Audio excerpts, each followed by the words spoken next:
Hello everyone. ओम नमः शिवाय and welcome back to the channel. I hope कि आप सभी ठीक होंगे और अपना भी ध्यान रख रहे होंगे और आप सभी की तैयारी भी एकदम अच्छे से चल रही होगी। तो बीटीसी के सेकंड सेमेस्टर के एग्ज़ाम बहुत जल्दी स्टार्ट होने वाले हैं। नॉट जस्ट सेकंड सेमेस्टर के, सेकंड और फोर्थ सेमेस्टर के एग्ज़ाम बहुत ही जल्द स्टार्ट होने वाले हैं। देखो अभी अगर मैं बात करूँ ना तो ऑनलाइन आप भी देख रहे होंगे और मैंने भी देखा है कि काफ़ी सारी न्यूज़ आ रही है कि 12 तारीख से एग्ज़ाम स्टार्ट होंगे, 12 फरवरी से, 13 से, कोई बोल रहा 17 फरवरी से एग्ज़ाम स्टार्ट होंगे हमारे। तो देखो जब इस तरह की न्यूज़ आने लगती है ना बहुत ज़्यादा और फेक नोटिस वायरल होने लगते हैं तो तब समझ जाना चाहिए कि हमारे एग्ज़ाम ना जल्द ही होने वाले हैं, क्योंकि ऐसा तभी होता है जब हमारे एग्ज़ाम डेट आने वाली होती है। मुझे लगता है कि 11 फरवरी से 20 फरवरी के बीच कभी भी एग्ज़ाम स्टार्ट हो सकते हैं, तो अपनी प्रिपरेशन करते रहो। मैं भी अभी साइंस वाला पार्ट पढ़ रही हूँ। आई थिंक मेरी 3 बुक्स बची हुई हैं, मैथ की, साइंस की और सामाजिक विज्ञान वाली। यही बुक्स मैं अभी पढ़ रही हूँ। तो आज मैंने साइंस वाली ही बुक में पढ़ रही थी। तो मैंने बीटीसी सेकंड सेमेस्टर के लिए कुछ छोटे-छोटे, या मैं कहूँ कि एक तरह से शॉर्ट नोट्स बनाए हैं, जो कि एग्ज़ाम के टाइम पर थोड़ी-सी हेल्प कर सकें हमारी। तो मैं आज आप सभी को साइंस वाला पार्ट और पहली वाली जो बुक है, उस वाले पार्ट्स के कुछ नोट्स लिखवाने वाली हूँ, क्योंकि मैंने कम्युनिटी पोस्ट पर भी उनकी पिक्चर लगाई थी। लेकिन फ़ोटो में ऐसा ही होता है कि क्लियर नहीं दिखाई दे रहा होता है, इसलिए मैंने कुछ समझाने की भी कोशिश की है कि कौन-सा क्वेश्चन कहाँ पर किस तरह से मैंने लिखा हुआ है, किस लैंग्वेज में क्या लिखा हुआ है। थोड़ी-सी राइटिंग भी अजीब-सी आ रही है, तो वहाँ से आपको समझ भी आ जाएगा और मैंने बता भी दिया है खुद से। तो थोड़ी-सी चीज़ें मैं आप सभी को क्लियर कर दूँगी। बाकी आई होप कि सभी की तैयारी सेकंड सेमेस्टर की अच्छी चल रही होगी, क्योंकि बिल्कुल छुट्टियाँ नहीं मिलती है और मुझे नहीं लगता कि कुछ भी छुट्टियाँ वगैरह मिलेंगी। 2-3 दिन में ही हमारे पूरे कंप्लीट करा लिए जाएँगे पेपर। और रही बात रोल नंबर की या एडमिट कार्ड वगैरह की, वो तो हमें कॉलेज वाले ही प्रोवाइड करा देंगे, एग्ज़ाम से 2-3 दिन पहले आ जाएगा वो। और भाई मैं क्या ही बात करूँ, मतलब प्राइवेट कॉलेज वालों ने ना ऐसा बना रखा है एग्ज़ाम फीस को, एग्ज़ाम की, इन सब को लेकर। एडमिट कार्ड की भी मुझे काफ़ी सारे कमेंट आए थे कि दीदी हमारे कॉलेज में एडमिट कार्ड की भी फ़ीस ली जाती है 1-1 हज़ार रुपये। और उनकी जो एग्ज़ाम फ़ीस गई है ना 4 हज़ार रुपये, मुझे लगता है इतनी बहुत ही ज़्यादा है 4 हज़ार रुपये। अभी तक मुझे एक ही कमेंट आया था ऐसा कि दीदी हमारी जो एग्ज़ाम फ़ीस है वो 4 हज़ार रुपये गई है। मतलब आपकी एग्ज़ाम फ़ीस ही अगर 4 हज़ार रुपये जा रही है, 4 सेमेस्टर होंगे, 4 चौक 16, मतलब 16 हज़ार रुपये तो आप कैसे चले जाएंगे। एक तो बीटीसी की फ़ीस इतनी महंगी होती है, उसके बाद ये लोग एग्ज़ाम फ़ीस इतनी लेते हैं, उसके बाद एडमिट कार्ड की भी फ़ीस लेते हैं। तो देखो ऐसा ही चलता है। बाकी मुझे नहीं लगता वैसे बहुत ही ज़्यादा फ़ीस है 4 हज़ार रुपये तो, क्योंकि हमारे कॉलेज की भी सिर्फ 1 हज़ार रुपये गई है और ज़्यादातर मोस्टली 1 हज़ार के करीब ही जा रही है सभी की फ़ीस। और अभी अगर मैं बात करूँ ना तो मेरे पास बहुत सारे कमेंट आए थे कि दीदी हम तो बीएड में एडमिशन लेके, बीटीसी में एडमिशन लेकर फंस गए हैं, क्योंकि सीटेट को इनवैलिड कर रहे हैं और ये सारी चीज़ें हो रही हैं, टेट वर्सेस सीटेट चल रहा है। तो देखो मैं अभी 1-2 दिन में आप सभी को बिल्कुल क्लियर कर दूंगी। वैसे इसमें कुछ आपको टेंशन लेने वाली बात नहीं है, ये सभी के लिए लागू नहीं हुआ है ऐसा कुछ भी कि सीटेट इनवैलिड होगा। ये सिर्फ किसी एक पर्टिकुलर स्टेट के अंदर लागू हुआ है। कौन से स्टेट के अंदर लागू हुआ है, क्या क्या चीज़ें रही, क्यों हुआ था ऐसा, मैं आप सभी को बाद में आराम से क्लियर कर दूंगी। बाकी ऐसा कुछ नहीं है। अब ऐसा हो चुका है कि अगर आप एक बार सीटेट का एग्ज़ाम पास कर लेते हो तो वो आपका पूरी लाइफ टाइम वैलिड रहेगा। पहले ऐसा होता था, अगर आपने एक बार सीटेट का एग्ज़ाम क्वालिफाई कर लिया वो 7 साल तक वैलिड रहता था। 7 साल के बाद आपको दोबारा सीटेट का एग्ज़ाम देना पड़ेगा, लेकिन अब ऐसा नहीं है। अब वो आपका पूरा लाइफ टाइम वैलिड रहेगा। बाकी आप 90 नंबर पर पास हो जाते हो। अगर आपके 90 से कम रहते हैं ना तो मेरे ख्याल से तो आपको ज़रूर दोबारा आपका सीटेट का एग्ज़ाम देना चाहिए, क्योंकि ऐसा होता है कि कुछ स्टेट वाले ना 90 से कम नंबर वालों को नहीं लेते। तो इसलिए आप अगर 90 से कम नंबर रहा करें सीटेट के अंदर तो उसको दोबारा ही दे लेना बेहतर रहेगा। और बाकी अगर मैं बात करूँ कि यहाँ पर बैठकर मैं क्या पढ़ाई कर रही थी, यहाँ पर बैठकर मैं अपना साइंस वाला पार्ट पढ़ रही थी। और साइंस सही बताऊँ तो मुझे काफ़ी सही लग रही है, लेकिन कुछ बात ऐसा होती है ना कि जो हम राजन सीरीज़ से पढ़ रहे हैं, कुछ ना कुछ मिस्टेक होती है। देखो परफेक्ट कोई नहीं होता, सभी के अंदर थोड़ी बहुत मिस्टेक हो सकती हैं।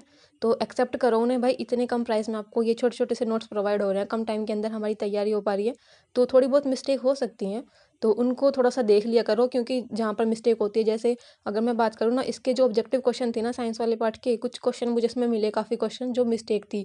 जैसे कि प्रकाश संश्लेषण में उन्होंने लिखा हुआ है कि CO2 निकलती है, मतलब CO2 निकलती है प्रकाश संश्लेषण के अंदर, जबकि सभी को पता है कि CO2 ली जाती है और ऑक्सीजन निकलती है।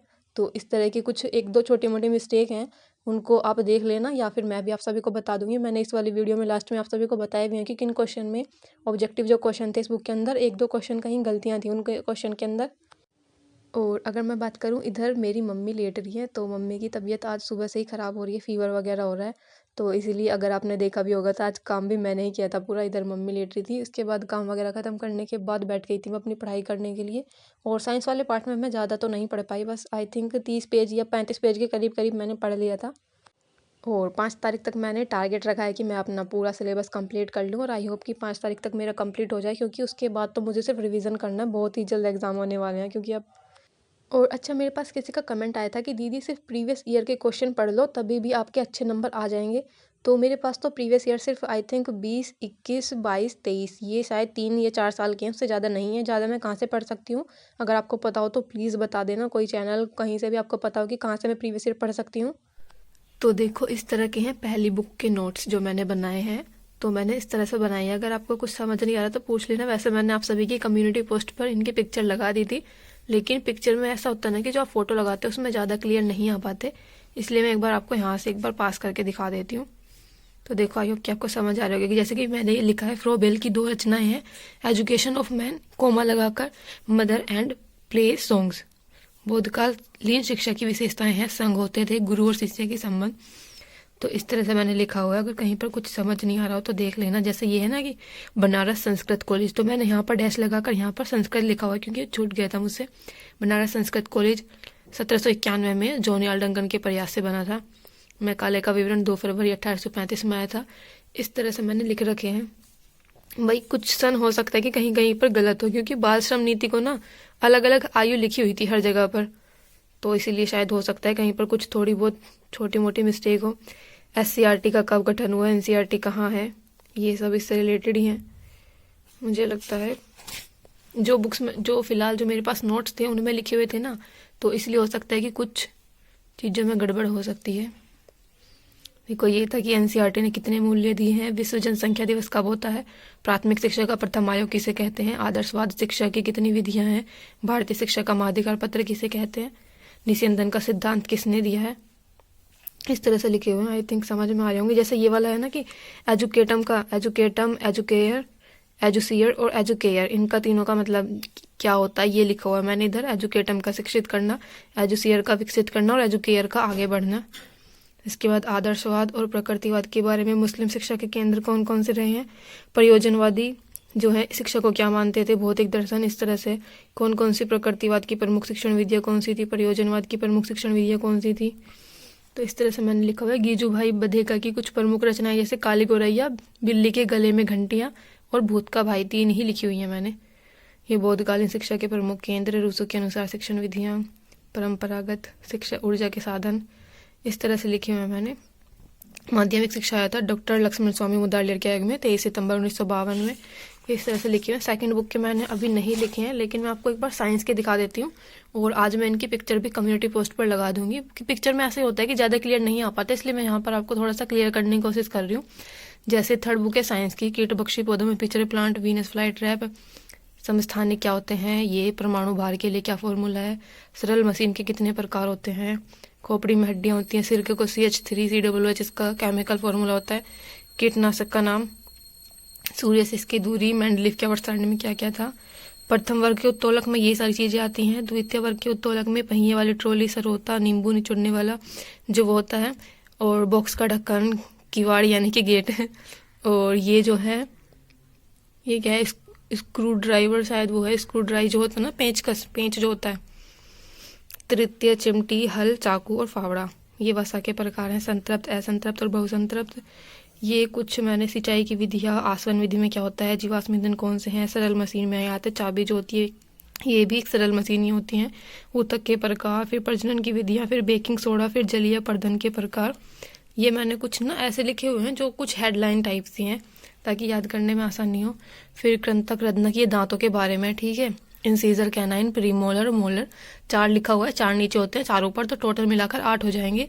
रत्नक 2 ऊपर होते हैं, 2 नीचे होते हैं, तो टोटल मिलाकर 4 हो जाएंगे। इन सबका डबल कर देना आपको, 4 के 8 हो जाएंगे, 2 के 4 हो जाएंगे, 4 के 8 हो जाएंगे। और चवर्णक होते हैं जो सबसे लास्ट में होते हैं। मोलर हमारे दांत 6 होते हैं, ये तो 6 नीचे होंगे, 6 ऊपर, तो 12 हो जाएंगे, 6 दूनी 12। उसके बाद पोषण के चरण हो गए, 5 चरण होते हैं पोषण के। खेतों में बीज बोने की विधियां क्या है, कोशिका का वर्गीकरण, उत्तकों के प्रकार, उत्तोलक का यांत्रिक लाभ। उत्तोलक के जो प्रकार होते हैं ना, यहाँ पर इस वाले क्वेश्चन में ध्यान रखना, जो मुझसे ना लिखते टाइम थोड़ा सा गड़बड़ हो गया था। प्रथम प्रकार के उत्तोलक में आलम्ब बीच में होगा, भार और बल जो होंगे ये साइड में होंगे। द्वितीय प्रकार के उत्तोलक में बल इधर होगा, भार बीच में होगा और आलम्ब इधर होगा। मतलब भार बीच में होना चाहिए। आलम्ब को और बल को हम कोई सी भी साइड रख सकते हैं। ऐसे ही तृतीय प्रकार के उत्तोलक में, तृतीय का ये है, तीर का निशान यहाँ लगा हुआ है ना, तो इसके सामने ये वाला होगा। तृतीय प्रकार के उत्तोलक में बल बीच में होता है, आलम्ब और भार साइड में होते हैं, ये ध्यान रखना। प्रथम का ये है और द्वितीय का इधर वाली साइड है, तीर लगा हुआ है। तृतीय का यहाँ पर है।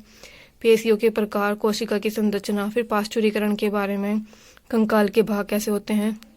ये रक्त का मैंने लिखा था कि रक्त कैसे कैसे जाता है, मुझे पर लगता है कि शायद गड़बड़ लिखा होता है बुक के अंदर, जहाँ से मैंने साइंस की बुक के अंदर से ये लिखा है। मुझे लगता है कि कुछ इसमें गड़बड़ है शायद, पक्का मुझे नहीं पता। तो ये था साइंस वाला पार्ट जो कि कंप्लीट हो गया। उसके बाद फोर्थ बुक है आई थिंक मैथ की। मैथ वाले पार्ट में कुछ लिखने के लिए था नहीं। इसके बाद ये है सामाजिक विज्ञान की। ये मैं आपको किसी और दिन अगली जो वीडियो बनाऊंगी उसमें बता दूंगी अच्छी तरह से।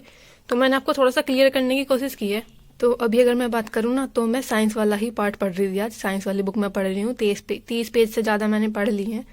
तो देखो ये मैंने कुछ यहाँ पर भी नोट्स लिख रखे हैं जो मुझे लग रहे थे थोड़े से लिखने वाले। और मुझे ना इस बुक के अंदर काफ़ी क्वेश्चन गलत भी मिले हैं। जो क्वेश्चन गलत थे, देखो एक ये वाला क्वेश्चन गलत था, और एक ये कौन सी गैस निकलती है, मैंने कहीं पर तो लिख भी लिया है, रॉन्ग है ये। तो इसमें H पॉजिटिव आयन भी बनते हैं या फिर HO3 पॉजिटिव हाइड्रोनियम आयन बनते हैं। तो इस तरह से ये वाला पार्ट मैंने आज इसका पढ़ा है साइंस का। अति लघु ऐसे थे। तो बस ऐसे ही कर रही हूँ मैं धीरे धीरे। मेरे आई थिंक 30-35 पेज मैंने पढ़ लिए हैं साइंस वाले पार्ट के। तो ऐसा था ये। तो बस इस तरह से आप भी पढ़ते रहो, अपना कंप्लीट करते रहो। बाकी के नोट्स मैं आपको अगली वीडियो में लिखा दूंगी।